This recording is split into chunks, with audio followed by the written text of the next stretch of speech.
Hi friends, இன்றைக்கி எங்கள் வீட்டோட ஃபுல் சமையலை தான் வீடியோவாக பார்க்க போகிறோம். இன்றைக்கி என்ன ஸ்பெஷல்னால் கருணக்கிழங்கு மசியல், வெண்டைக்காய் பொரியல் அண்டு மிளகு ஜீரக ரசம். ஸோ ஃபஸ்ட்டு வெண்டைக்காய் பொரியல் பார்த்துடலாம். இதில் எப்பயுமே நான் வீடியோவில் போடும்போது சொல்வேன், ஒரு பொடி ஒன்று அரைச்சி போடுவேன், அதை தான் இதில் காட்டியிருக்கேன். ஸோ ஸ்கிப் பண்ணாமல் கடைசி வரைக்கும் பாருங்கள் ப்ளீஸ். சும்மா மண் சட்டி வச்சுக்கலாம். ஒரு எண்ணெயை ஊற்றிட்டு கடுகு, உளுத்தம்பருப்பு, காஞ்ச மிளகா, கருவேப்பிலெல்லாம் தாளிச்சிட்டு கொஞ்சமாக பெருங்காயமும் போட்டுக்கலாம். வெண்டைக்காவை எவ்வளோ குட்டி குட்டியாக முடியுமோ அந்த மாதிரி ஸ்லைஸ் சைஸாக கட் பண்ணிக்கோங்க. வெங்காயமும் குட்டி குட்டியாக கட் பண்ணி அதையும் போட்டு நல்லா வதக்கிடலாம். எப்பயுமே நீங்கள் பொரியல் செய்யும்போது வெங்காயத்தை நல்லாவே வதக்கணும். பச்சையாக போட்டிங்கன்னா அதோட டேஸ்ட்டே போயிடும். எந்த காயாக இருந்தாலும் நல்லா வதக்கிடுங்க ஃபஸ்ட்டு வெங்காயத்தை. அப்புறமா தக்காளி போடுங்க. தக்காளி போடும்போது கொஞ்சமாக உப்பும் சேர்த்துக்கோங்க. அதுவும் நல்லா ஜூஸியாக வதங்கினதுக்கப்புறம் குட்டி குட்டியாக கட் பண்ணி வச்சுருக்கிற வெண்டைக்காயும் அதில் சேர்த்துடலாம். வெண்டைக்காயும் போட்டு நல்லா ஒரு 10 நிமிஷம் அதே இதில் வதக்கிடுங்க. இப்போ மசாலாலாம் போட வேண்டாம். நல்லா வதக்கி அந்த தக்காளி வெங்காயத்தோடு சேர்ந்ததுக்கப்புறமா ஒரு 5 நிமிஷம் கழித்து தான் நான் போடுறேன். கொஞ்சமாக சில்லி பவுடர், கொஞ்சமாக ஒரு 2 ஸ்பூன் தனியா பவுடர், மஞ்சள் பொடி, உப்பு எல்லாம் போட்டு நல்லா வதக்கிடலாம். கொஞ்சமாக தண்ணியை தெளித்து விட்டுட்டு கிண்டி மூடிடலாம். நல்லா வேகட்டும் இது. மீன்வேல் இந்த பக்கம் நம்ம கருணக்கிழங்கு மசியல் பார்த்தலாம், ரொம்பவே டேஸ்ட்டாக இருக்கும் ஃப்ரெண்ட்ஸ். அடிக்கடி இதை சமையலில் சேர்த்துக்கோங்க. லேடிஸ்க்கு ரொம்ப நல்லது, பைல்ஸ் பிரச்சனை இருக்கவங்களுக்கு ரொம்ப நல்லது. அப்புறம் இந்த சிசேரியன் பண்ண லேடிஸ்க்கெல்லாம் சூடு ஜாஸ்தி உடம்புல ஏறும். சி செக்ஷன் பண்ணவங்களுக்கெல்லாம் அவங்களுக்கெல்லாம் இந்த இது ரொம்பவே இதாக சின்ன வயசுலேருந்தே பசங்களுக்கு கொடுங்க. அப்புறம் சிசேரியன் பண்ணதுலேருந்தே இதை சாப்பிட ஆரம்பிச்சிங்கனாலே உங்களுக்கு ஃப்யூச்சரில் வர அந்த சூட்னால் வர எந்த பிரச்சனையுமே வராமல் இருக்கும். ஸோ லேடிஸ்க்கு ரொம்பவே நல்ல ஒரு இது. ஸோ மசியல் பார்க்கலாம். கருணக்கிழங்கு ஒரு 4 விசில் போட்டு குக்கரில் வேக வச்சுட்டு மசிச்சுக்கலாம். அந்த மாதிரி ஒரு வாண்டியில் கடுகு, உளுத்தம்பருப்பு, காஞ்ச மிளகா, கருவேப்பிலெல்லாம் தாளிச்சிட்டு வெங்காயம் போட்டு வதக்கலாம்.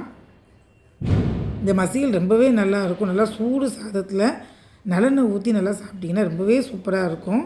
வெங்காயம் கொஞ்சமாக குட்டி குட்டியாக சாப் பண்ண ஜிஞ்சர் அண்டு பச்சை மிளகாய் எல்லாத்தையும் போட்டு நல்லா வதக்கிடுங்க. வதங்கினதும் கொஞ்சமாக ஒரு 2 தக்காளி கட் பண்ணி போட்டுக்கலாம். இல்லை புளியும் ஊற்ற போகிறோம். ஸோ தக்காளி பார்த்து போட்டுக்கோங்க. நான் இது பெங்களூர் தக்காளினால 2 போட்டிருக்கேன். நீங்கள் நாட்டு தக்காளினா 1 போட்டுக்கோங்க போதும்.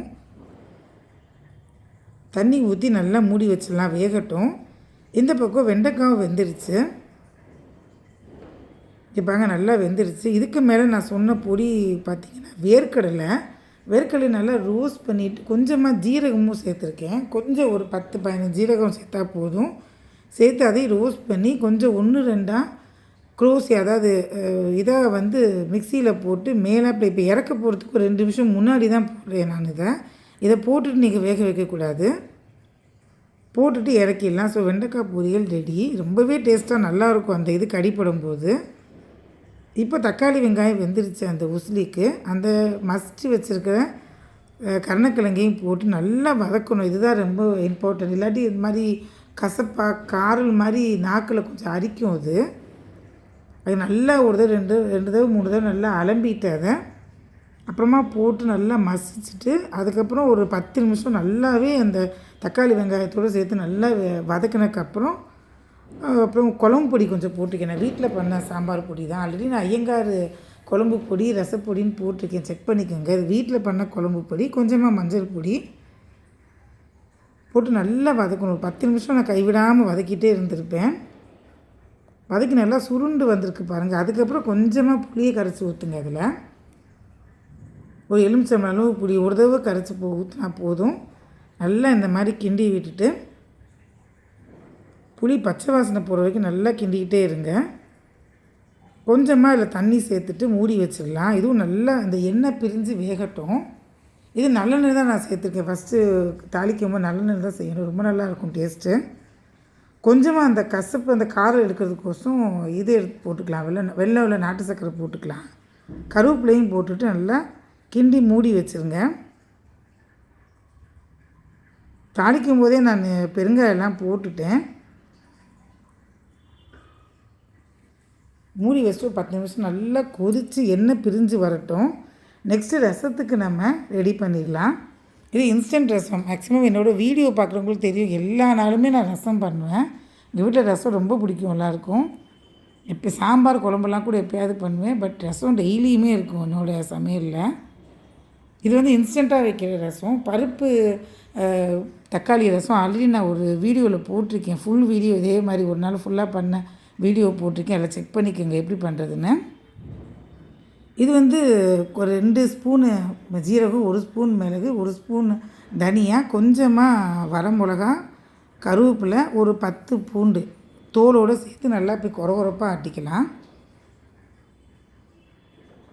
அப்போ நம்ம இது தனியாக புளியெல்லாம் எடுக்கலை. நான் அந்த இதுக்கு மசியலுக்கு போட்டேன்ல அந்த புளியை தான் எடுத்திருக்கேன். போதும். அந்த புளி கொஞ்சம் ஒரே ஒரு தக்காளியை நல்லா அந்த மாதிரி கையில் மசிச்சுக்கலாம். ரெண்டையுமே சேர்த்து நல்லா மசிச்சுட்டு அந்த புளியோட சக்கையும் இதையும் மட்டும் தனியாக எடுத்துடலாம். இப்போ அந்த இதில் மிக்சியில் அரைச்சி வச்சதையும் போட்டுக்கலாம். போட்டு மஞ்சள் பொடி, உப்பு, பெருங்காயம், கருவேப்பிலை, கொத்தமல்லி எல்லாமே போட்டுடலாம் இதோடு சேர்த்து. மிக்ஸி கழுவுன தண்ணி எவ்வளோ உங்களுக்கு தண்ணி வேணுமோ, ரசம் வேணுமோ அந்தளவுக்கு தண்ணி ஊற்றிக்கலாம். 1 by 1 எல்லாத்தையும் போட்டுட்டு அடுப்பில் வச்சலாம். இது பேச்சுலர் ரசம் கூட சொல்லுவாங்க, இல்லை இன்ஸ்டன்ட் ரசம் கூட டக்குன்னு செஞ்சிடலாம். அதை இது நீங்கள் இதெல்லாம் அரைக்கணும்னு கூட கிடையாது. இன்னொரு மெத்தட் சொல்கிறேன். வீட்டில் ரசப்பொடி இருந்துச்சுன்னா கூட இதே மாதிரி செய்யுங்க. புளியை கரைச்சிட்டு தக்காளியும் போட்டு, இப்போ ரசம் நான் 1 ஸ்பூன் போட்டிருக்கேன் வீட்டில் பண்ண ரசப்பொடி.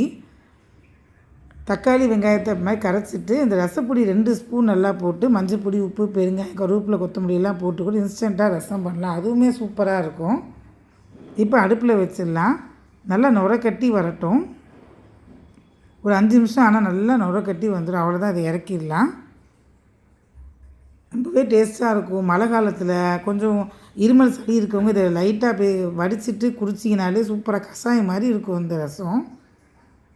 எங்கள் வீட்டில் ஈவினிங் ஆச்சா அந்த ரசத்தை குடிக்க கூட செய்வாங்க. அந்தளவுக்கு ரொம்ப பிடிக்கும் வீட்டில் எல்லாருக்குமே ரசம். ஒரு தாளிக்கிற கரண்டியை வச்சுட்டு அதில் கொஞ்சமாக கடுகு, ஜீரகம், நெய்யில் தாளிங்க. எப்பயுமே சூப்பராக இருக்கும் ரசத்துக்கு. நெய் கொஞ்சம், எண்ணெய் கொஞ்சம் போட்டுக்கலாம். கடுகு, ஜீரகம், கொஞ்சமாக பெருங்காயத்தை கரைச்சிட்டு அதில் சேர்த்துடலாம். அவ்வளோதான், இன்றைக்கி சமையல் முடிஞ்சிச்சு. வாங்க பிளேட்டிங் பண்ணலாம். இந்த வீடியோ உங்களுக்கு தெரியும், நான் டெய்லியுமே போடுவேன். 4 o'clock என்னோடய வீடியோ டெய்லி சமையல் வந்து போஸ்ட் ஆகும். சப்ஸ்கிரைப் பண்ணிக்கோங்க, லைக் பண்ணிக்கோங்க, ஷேர் பண்ணிக்கோங்க. டெய்லியுமே பாருங்கள் ப்ளீஸ். கமெண்ட்டும் பண்ணுங்கள். ஸோ சூடான சாதம், நான் பண்ண அந்த வெண்டைக்காய் பொரியல், இது கருணக்கிழங்கு மசியல். பாருங்கள், தொக்கு மாதிரி நல்லா கிரேவி மாதிரி வந்திருக்கு. இது நல்லெண்ணெயில் போட்டு சூடு சாதத்தில் சாப்பிட்டு பாருங்கள், அட்டகாசமாக இருக்கும் சாப்பாடு. இது ரசம். இந்த ரசம் இந்த மசியல் காம்பினேஷன் அடிச்சிக்கவே முடியாது, அவ்வளோ நல்லாயிருக்கும். கெட்டி தயிர், அப்போ வீட்டில் பண்ண ஊறுகாய் இது. சப்ஸ்கிரைப் பண்ணிக்கோங்க, லைக் பண்ணுங்கள். தேங்க்ஸ் ஃபார் வாட்சிங்.